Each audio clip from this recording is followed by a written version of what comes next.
دوستو عزیزو عقل سمجھ سے کام لو. یہ پورا مجمع عزم کرے، اس کا عزم کرے، فیصلہ کرے آج اس مجلس میں کہ ہم پر کوئی مسئلہ آئے گا ہم سب سے پہلے مسیح کی طرف جائیں گے. چلیے جاؤ 2 رکعت نماز پڑھ لو، اللہ سے کہو اے اللہ یہ مسئلہ ہے.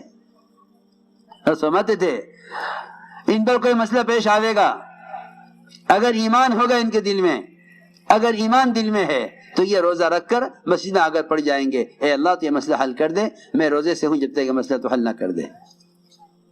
اور اگر ایمان نہیں ہے دل میں تو پھر یہ بھوک ہڑتال کر کے وزراء کی کوٹھی پر جا کر پڑیں گے اپنے مسائل کے حل کے لیے. اب سیدھی بات ہے، وہ تو اندر کھانے کھا رہے ہوں گے، اندر نعمتیں کھا رہے ہوں گے، چیزیں عیش آرام میں ہوں گے، اور یہ مسلمان یہ بیچارہ بھوک ہڑتال کر کے اپنے مسائل کے حل کے لیے ان وزراء کی کوٹھی پر پڑا ہوا ہوگا. اللہ تعالیٰ نے انہیں ساری دنیا کے حکام سے، ساری دنیا کے وزراء سے، ساری دنیا کے مالداروں سے ہٹا کر یہ کہا تھا کہ میرے دروازے پر آ جاؤ. اگر میرے دروازے پر آ جاؤ گے یہ سارے تمہارے دروازے پر ہوں گے، اگر تم ان کے دروازے پر گئے تو پھر تم ذلت کے راستے پر ہوگے، میرا تم سے کوئی وعدہ نہیں ہے. سیدھی بات ہے. امت کو مسائل کے حل کے لیے مسجد سے جوڑا گیا تھا. اپنے مسئلے کو لے کر مسجد میں آؤ. جو اپنے مسائل کو لے کر مسجد میں نہیں آئے گا اس کے مسائل اس کو فرائض سے بھی روک دیں گے. سیدھی بات ہے. جب تمہارا مسئلے کا حل مسجد سے متعلق نہیں ہے، باہر سے متعلق ہے، تو وہ نماز اور گاہک جب دونوں ایک وقت میں جمع ہو جائیں گے بازار میں، یہ فیصلہ نہیں کر سکے گا کہ میں نماز کے لیے جاؤں یا گاہک کو مال دوں، کیا کروں. نہیں مال دے گا گاہک کو آمدنی نہیں ہوگی، نماز چھوڑ دے گا گاہک کے لیے. یہ وہ ہے جب اپنے مسئلے کو لے کر مسجد نہیں آیا، اس کے مسائل نے مسجد میں نماز کے لیے آنے سے بھی روک دیا. یہ تھا کام، یہ ہے بات اصل. جو اپنے مسائل کو لے کر نماز کے علاوہ مسجد میں نہیں آیا، جب نماز کے مقابلے میں کوئی مسئلہ آ جائے گا تو یہ نماز کے لیے مسجد میں کیسے آئے گا؟ کیونکہ اس مسئلے کا حل گاہک میں نظر آ رہا. ڈاکٹر نے کہہ دیا میں اتنے بجے آؤں گا، ڈاکٹر صاحب اس وقت یہ تو نماز کا وقت ہے، آپ ذرا بعد میں آئیے. ہو سکتا ہے نماز بعد میں پڑھ لیں گے. اللہ کی شان، اللہ تعالیٰ گاہک اس لیے نہیں لاتے کہ تمہیں گاہک کے ذریعے رزق دینا چاہتے ہیں، وہ رزق دینے میں گاہک کے محتاج نہیں ہیں. وہ تو نماز وقت گاہک کو اس لیے لے کر آئے ہیں تاکہ وہ یہ دیکھیں کہ یہ بندہ میرا بندہ ہے یا گاہک کا بندہ ہے. میرا بندہ ہے تو گاہک کو چھوڑ کر نماز کے لیے آئے گا، میں اس کو گاہک کے بغیر بھی رزق دے سکتا ہوں. اور اگر یہ گاہک کو مقدم کرے اور نماز کو چھوڑ دے تو پھر میں اس گاہک کے دل کو اس کے مال سے پھیر بھی دوں گا. آپ دیکھیں بعض گاہک آتے ہیں سارا سامان کھلوا لیتے ہیں، نماز کی اذان کی آواز آ گئی مغرب کی، یہ اس چکر میں بیٹھا ہوا ہے، صبح سے اب تک کوئی گاہک نہیں آیا تھا، یہ ابھی آیا ہے، اتنا مال کھلوا لیا، اتنا مال اس نے لینا طے کر لیا. یہ بھی تو اللہ ہی لایا ہے، اللہ ہی تو رزاق ہے، وہی تو گاہک کو لایا ہے. اللہ تو یہ رزق دینے کے لیے گاہک کو نہیں لائے، اللہ تیری نماز کے امتحان لینے کے لیے گاہک کو لائے ہیں.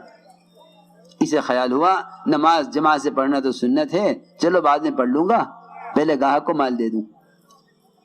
بس ادھر اذان ہو گئی، نماز ہو گئی، یہ کپڑا ناپنے میں لگا رہا. جیسے ہی اللہ نے دیکھ لیا کہ اس نے نماز کو ضائع کیا ہے میرے لیے، اس نے میرے حق کو ضائع کیا ہے، اس نے نماز کو ضائع کیا کپڑے کے لیے اور میرے حق کو ضائع کیا، اللہ تعالی نے اس کے دل کو اس تاجر کے مال سے پھیر دیا. سارا کپڑا کھلوا کے کہنے لگا میں کچھ سمجھ میں نہیں آ رہا. بھائی لے لو، آپ نے کھلوایا کپڑا. نہیں جی نہیں، مجھے نہیں چاہیے. ہاں دیکھ لو کتنے تمہیں تاجر ہوں گے. سارا مال کھلوا لیا، لینے کو تیار. اللہ نے نماز کے ضائع کرنی کس لیے کہ یاد رکھے میری بات، سب سے بڑی بد دعا جو لگتی ہے اسباب کو وہ نماز کی لگتی ہے. سب سے بڑی بد دعا، سب سے بڑی بد دعا جو اسباب کو لگتی ہے.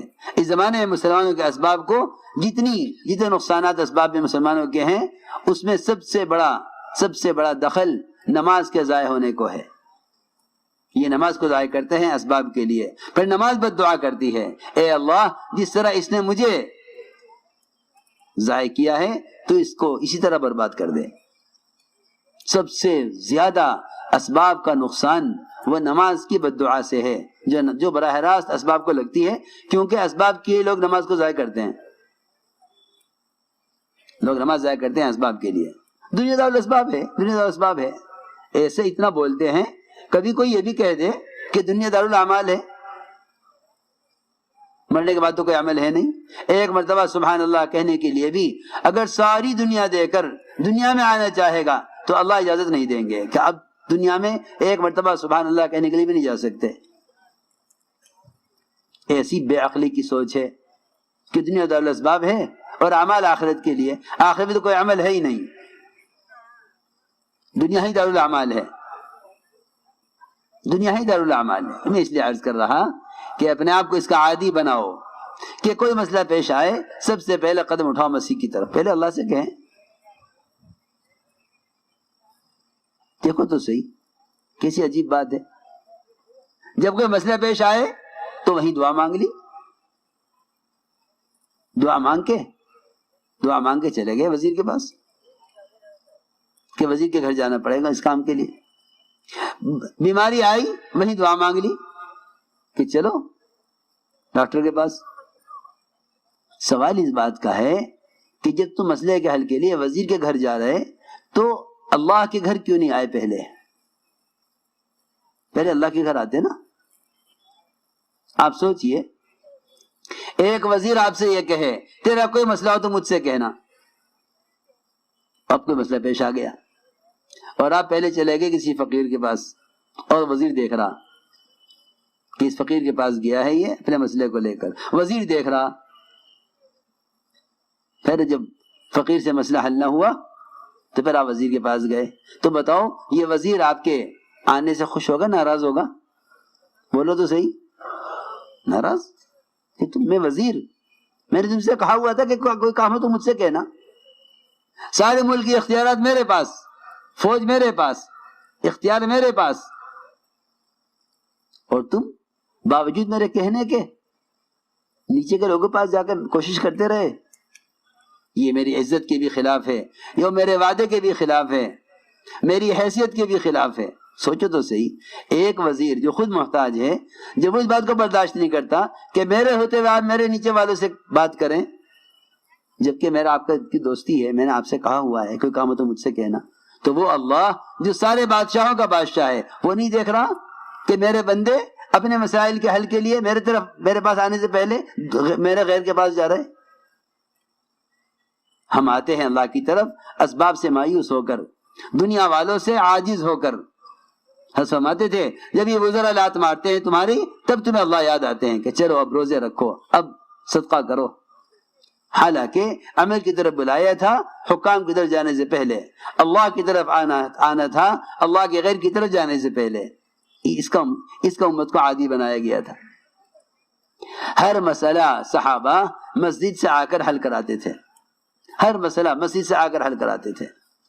آگ نکلی مدینہ منورہ میں جو سارے مدینہ کو جلا کر خاک کر دیتی، حضرت عمر فوراً گئے مسجد گئے اور کچھ نہیں دیکھا کیا مادی اسباب ہیں آگ کے بجھانے کے، کیا راستے کیا شکلیں اختیار کی جاویں یا مدینہ چھوڑ کے باہر بھاگا جاوے، کچھ نہیں، سیدھے مسجد گئے، ذمہ داری سے کہا تمیم دیکھو یہ آگ نکلی ہے اس کو پہاڑ میں داخل کر کے آؤ۔ فرمانے لگے ذمہ داری کہ ہاں یہ چنگاری ہے ابھی کرتا ہوں، جی چنگاری ہے کہ بڑی آگ نہیں ہے۔ سارے مدینہ کے پھیلی ہوئی آگ کو ایسا ہاتھوں سے سمیٹ رہے تھے جیسا چرواہا بکریوں کو سمیٹ لیتا ہے،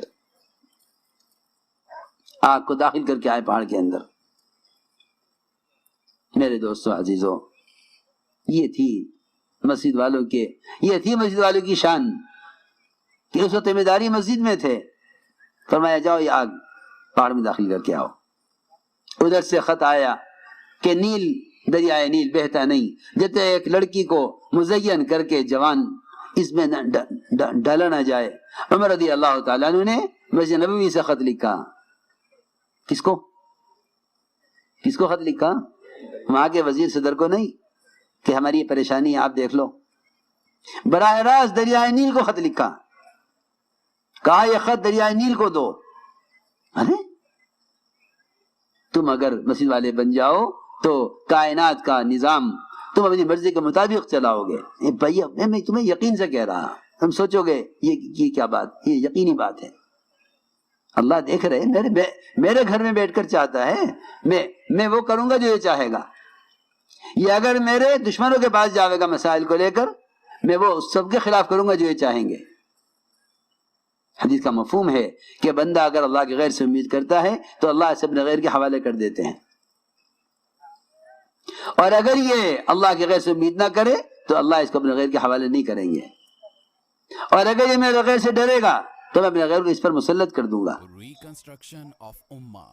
ابھی تک کام کرنے والوں کا مزاج اور طبیعت یہ نہیں ہے کہ بھئی مسئلہ پیش آیا جلدی سے مسجد میں چلے جاؤ, اللہ سے کہہ دو.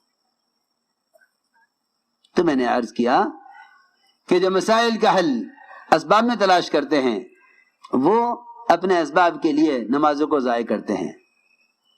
اس لیے فرمایا کہ اپنی حاجتوں کو فرض نماز کے لیے مؤخر کرو. اس لیے میرے دوستو عزیزو, نماز مسجد کا عمل ہے, نماز مسجد کا عمل ہے. نماز اسلام کا رکن ہے. نماز کے بغیر اسلام ہے ہی نہیں. وہ دین ہی نہیں ہے جس میں نماز نہ ہو. وہ دین ہی نہیں جس میں نماز نہ ہو. وہ دین ہی نہیں جس میں نماز نہ ہو. نماز کے بغیر اسلام ہی نہیں ہے. حضرت ثقیف نے کہا نماز نہیں پڑھیں گے, فرمایا کہ نہیں, وہ دین ہی نہیں جس میں نماز نہ ہو. اس لیے یہ کہتے تو شرم آتی ہے مسلمان سے کہ نماز نہیں چھوڑیں گے, کیونکہ نماز نہیں چھوڑیں گے یہ کہا جاتا تھا غیروں سے جب وہ اسلام میں داخل ہوتے تھے. مسلمان سے نہیں کہا جاتا تھا یہ کہ نماز نہیں چھوڑیں گے. وہ تو جب کوئی غیر اسلام میں داخل ہوتا تھا اس سے کہا جاتا تھا کہ دیکھو بھائی اسلام میں داخل ہونے کی شرط یہ ہے کہ آپ نماز نہیں چھوڑیں گے. ہاں, وہ خدا نہ کرے امت پر یہ وقت آوے کہ مسلمان سے کہا جائے کہ نماز پڑھو. واسع بن اسقا رضی اللہ تعالی عنہ نے اسلام میں داخل ہونے سے پہلے ہی نماز پڑھ لی تھی صحابہ کے ساتھ. دیکھو روایت میں واسع بن اسقا یہ آئے, ابھی کفر کی حالت میں ہیں, اسلام نہیں قبول کیا, ابھی نماز ہو رہی تھی, آخری صف میں نماز پڑھی. حضور اکرم صلی اللہ علیہ وسلم نے دیکھا کہ آخری صف میں ایک نیا آدمی آیا ہے. ہماری مسیح کی جماعت تو اپنی ساتھیوں کو پہچانتی ہے.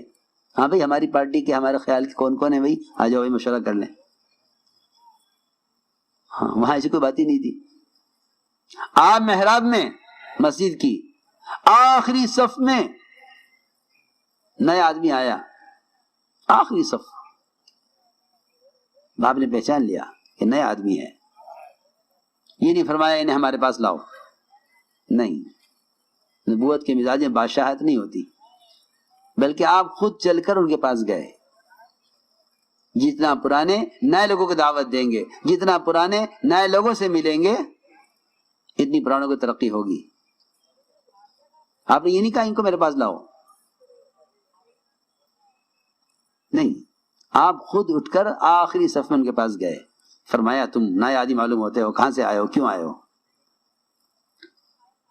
واسع بن اسقا نے کہا میں اسلام قبول کرنے کے لیے آیا ہوں. فرمایا ہاں یہ دین تمہارے لیے بہتر ہے. جی ہاں, تمہیں تو کہہ رہا تھا کہ نماز پہلے پڑھ لی انہوں نے, اسلام بعد میں قبول کیا, کیونکہ انہیں مسجد سے باہر نماز کے وقت کوئی مسلمان نہیں ملا جس سے ملاقات کرتے. 100% مسلمان مسجد میں جماعت کے ساتھ نماز میں,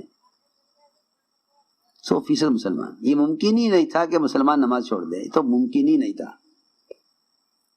اس لیے کہ نماز کا چھوڑنا کفر ہے. نماز کا چھوڑنا کفر ہے. اور صحابہ ایمان میں آنے کے بعد کفر کو جہنم کہتے تھے کہ ہم جہنم میں جانا نہیں چاہتے. وہ کفر کو جہنم کہتے تھے, بالکل سیدھا. یہ نہیں کہ جہنم تو مرنے کے بعد قیامت میں ہوگی, نہیں, وہ کہتے تھے کہ یا رسول اللہ ہم آگ میں جانا نہیں چاہتے. وہ کفر کو جہنم کہتے تھے, بالکل صاف روایت میں. جی ہاں, وہ کفر کو جہنم کہتے تھے. تو یہ میرے دوستو عزیزو, اس کا عزم کرو کہ ساری دنیا ہاتھ سے چلی جائے, سارے اسباب برباد ہو جائیں, لیکن نماز نہیں ضائع ہو سکتی. نماز نہیں چھوڑ سکتے.